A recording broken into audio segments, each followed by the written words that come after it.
Hello everyone, thanks for joining me. This demonstration will cover some skills for drawing and shading the eye.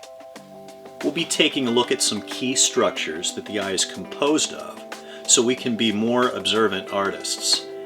As you watch, remember that all people are different, so you'll have to adapt these structures to suit the form of the eyes that you are drawing. First, I'd like to sketch a quick profile view of the eye so that we can look at how it's affected by light. I'll start by drawing the forehead, the brow, and the bridge of the nose. Now I'll sketch the eyeball, the rim of the upper lid,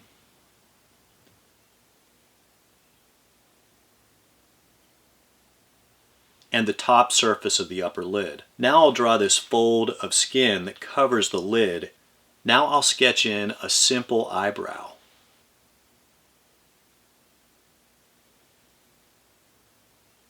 And I'll just fill it in a little darker.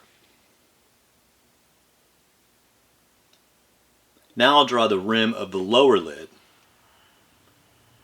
It's overlapped by the upper lid a bit in the corner of the eye, and the surface of the lower lid. So I kept things very simple, almost geometric, so we can look at the planar values of the eye and the area around it. I'll add a little bit of the nose just for reference. Now I'll begin shading some general middle key and low key values so you can see the different planes. The side of the lid and this fold of skin above it is dark since it's facing away from the light. I'll shade the eyebrow in a little more so it shows up because I'm adding some shadow under the brow.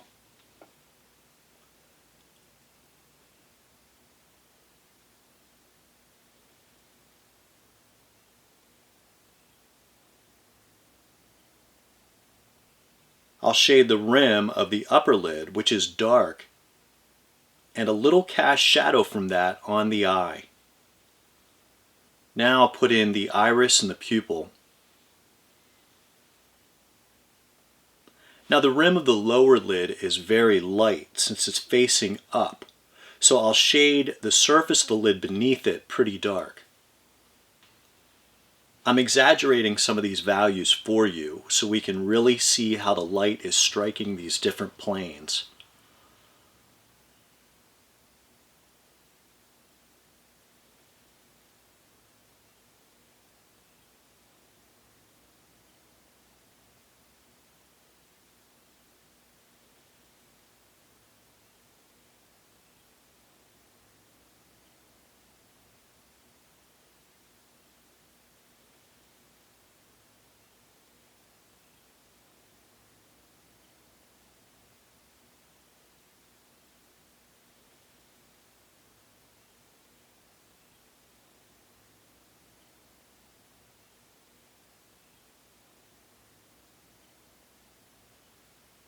Okay, so that's a simplified profile view.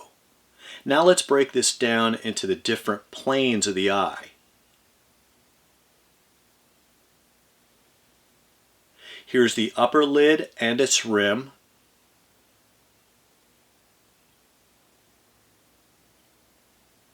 The eye and the lower lid and its rim.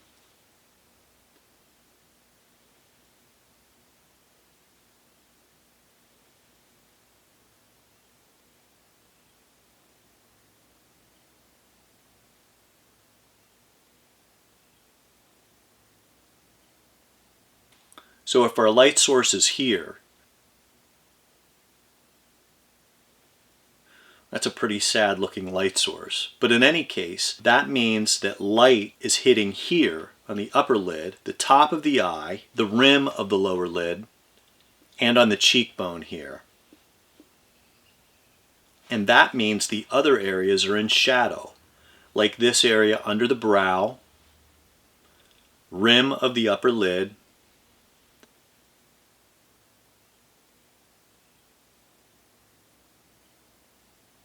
the bottom of the eyeball, and the surface of the lower lid. That's really simplifying it, but hopefully it helps you see which areas are getting light and which areas are in shadow. That's assuming your light source is above your subject. Now let's apply this to a drawing of an eye from a frontal view. I'll start by drawing a circle. This represents the eyeball. I don't always start this way when drawing the eyes on a portrait, and you may not want to do this every time either. But it's a great way to learn the structure of the eye, and I think it will help you draw more accurately in future portrait drawings.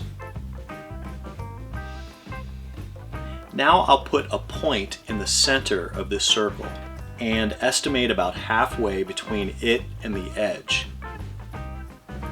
This will give me an approximate measurement for the outline of the iris, which is that colored part of the eye. And I'll use the same process with the iris to estimate the width of the pupil. As I'm drawing, keep in mind these aren't perfect measurements. They're estimates to help you draw the eye more accurately. You'll have to observe closely so that you can draw any individual differences in the shape of the eye you are drawing. I'll indicate a little part of the bridge of the nose here so you can see which eye I'm actually drawing. Now I'll sketch a light horizontal line across the eye that touches the bottom of the pupil. This will help me place the corners of the eye. It's not perfectly horizontal, but it'll do. Right here on the corner closest to the nose, I'll draw what's called the caruncle.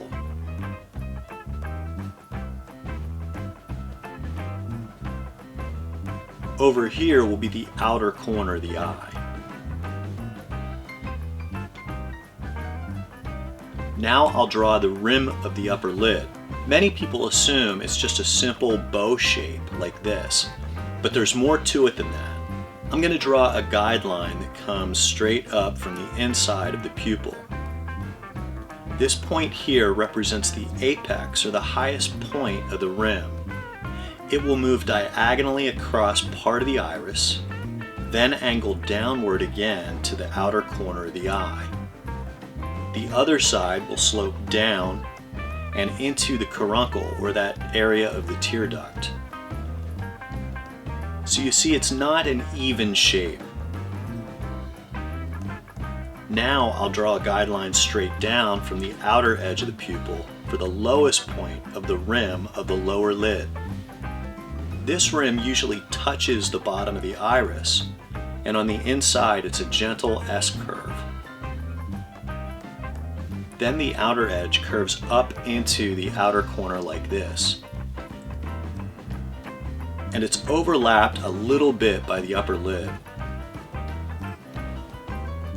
So you can see how the upper and lower arches are offset.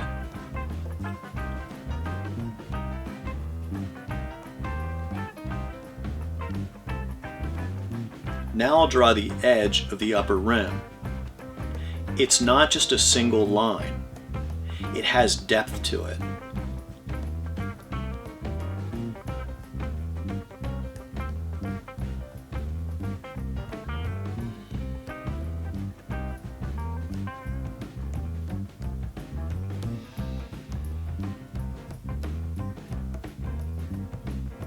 And the same is true for the bottom rim. You don't want to draw a single line for the edges of the eyelids.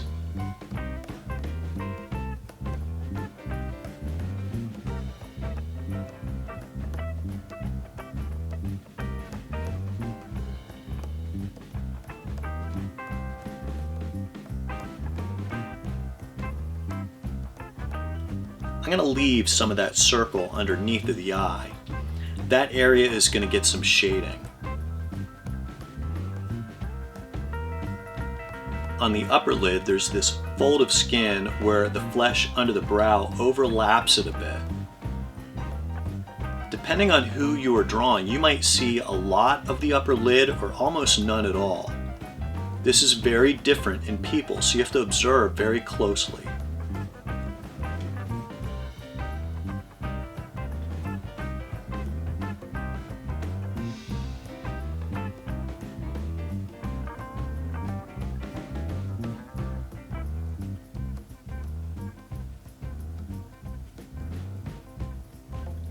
Now I'll sketch in a simple eyebrow.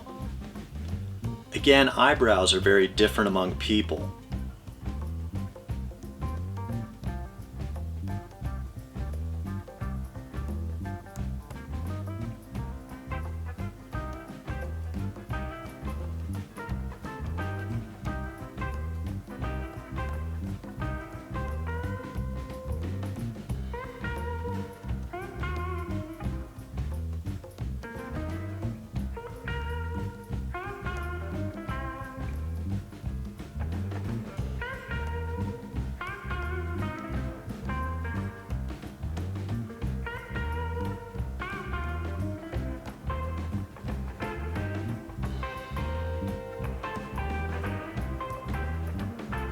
That's a pretty bushy eyebrow I got going there.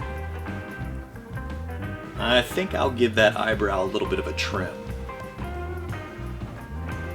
There we go.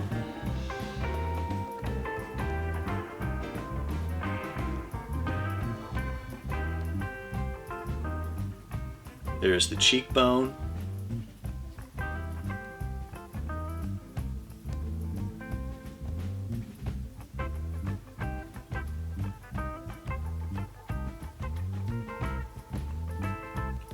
Okay, the first thing I'll do is add a little shading on the eyebrow so it stands out when I begin to shade around it.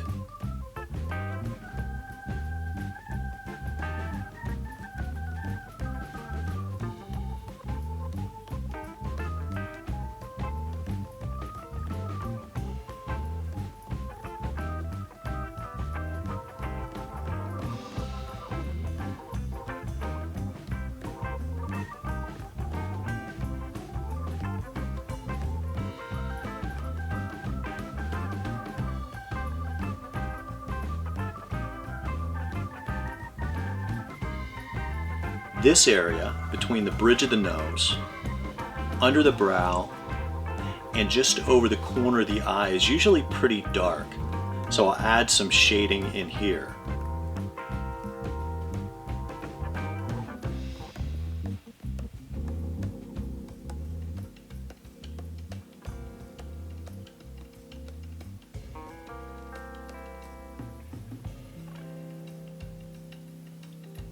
And I'm going to extend some of this shading to fill in that whole plane above the eye. This whole area is part of the eye socket that's sinking in under the brow, so it's pretty dark.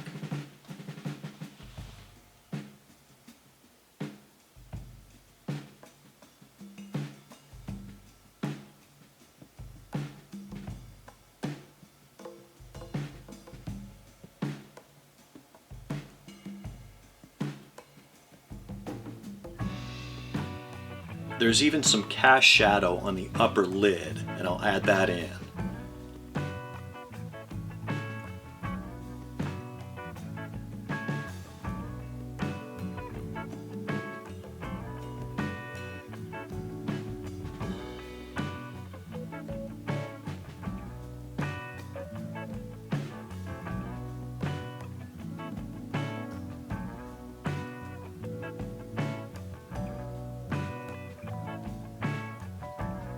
I'll shade in the area of the inner corner of the eye, but I want to leave a highlight in there to show some of the wetness of the eye.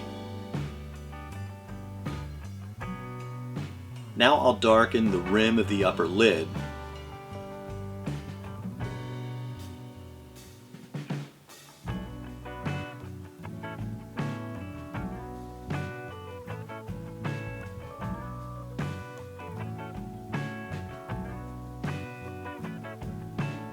And I'll add a little shading in the corners of the eyeball. And on the bottom part of the eyeball, so you can see the roundness of it. It shouldn't be completely white, even though it's called the white of the eye.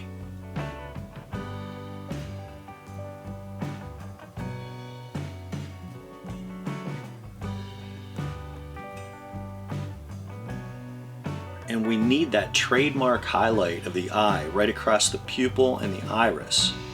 So I'll draw that in so I'm sure to shade around it.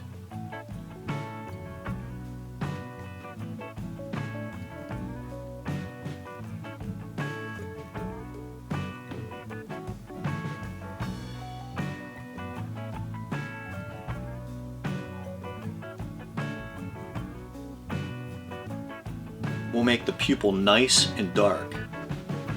It's just an opening right into the eye, so it's going to be very dark.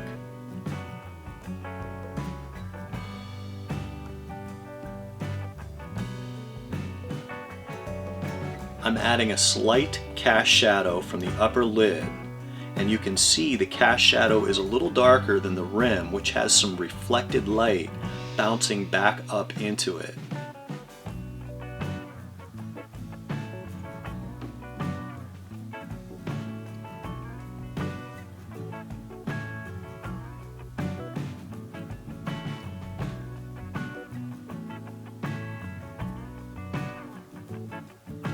It's very dark in the corner here. Now I need to darken the iris some more. I'm using these directional strokes to show a little texture of the muscle tissue in the iris.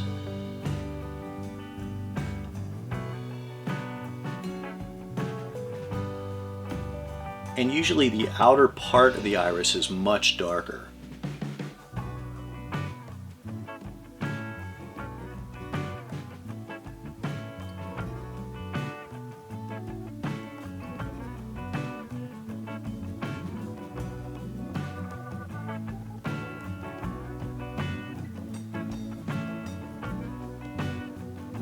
I'll shade up here under the lid a bit more.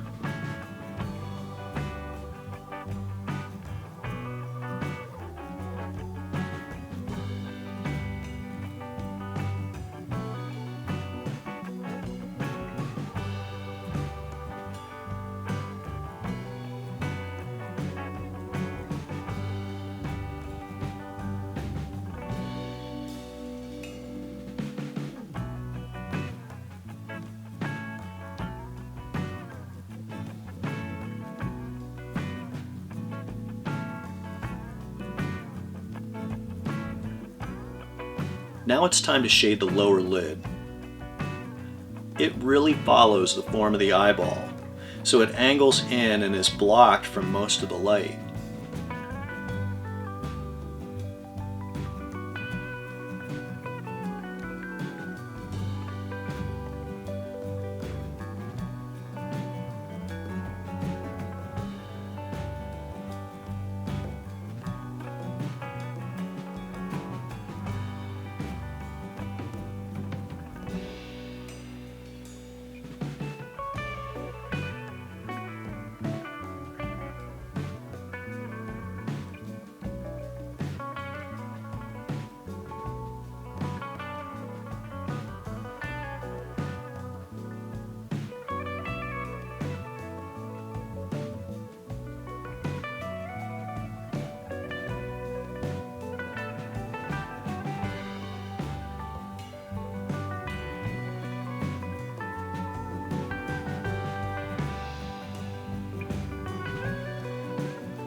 I'll just make some little adjustments here now. I'll darken in the eyebrow a little more.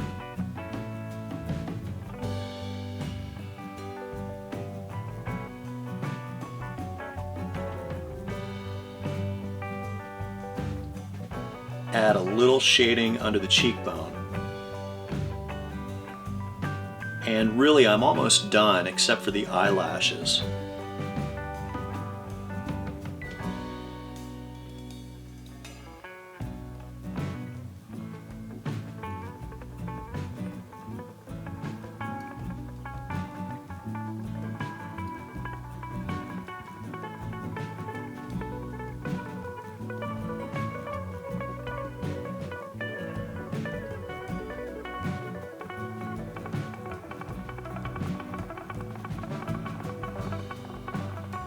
Now the eyelashes actually sprout out from this edge where the rim and the surface of the eyelid meet. And the lower ones have this sharp curve downward.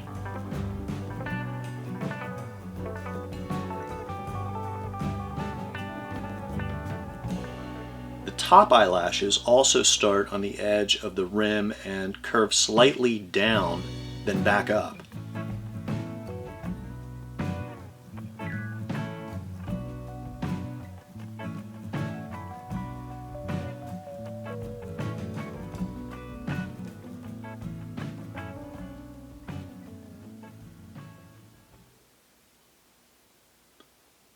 So there is a fairly simple eye that shows all the structures we see on most people's eyes. Let's review these structures. We have the eyebrow. One thing I want to mention here is that the eyebrow and the brow bone don't always follow the same path, so you really have to look closely at the underlying structure of the brow bone. We have the upper eyelid and the rim of the eyelid. Don't forget that the arch or the highest point of the upper lid is toward the nose a bit. We have the iris and the pupil. Remember, the iris is usually overlapped by the upper lid unless someone is really surprised and has their eyes wide open. And it usually is resting or just touching the lower lid. We have the caruncle, which is the fleshy area in the corner of the eye next to the nose. Then we have the lower eyelid and rim. Remember, the arch or the lowest point of the lower lid is usually pushed out away from the nose, toward the outer edge of the eye. Okay, so just like we discussed before, every person is different, and these structures will show up more or less depending on who you're drawing. But identifying them is important because it helps us to observe them more closely when we draw the eyes. Thanks for watching, and I hope you decide to join me for future demonstrations. Have a blessed day.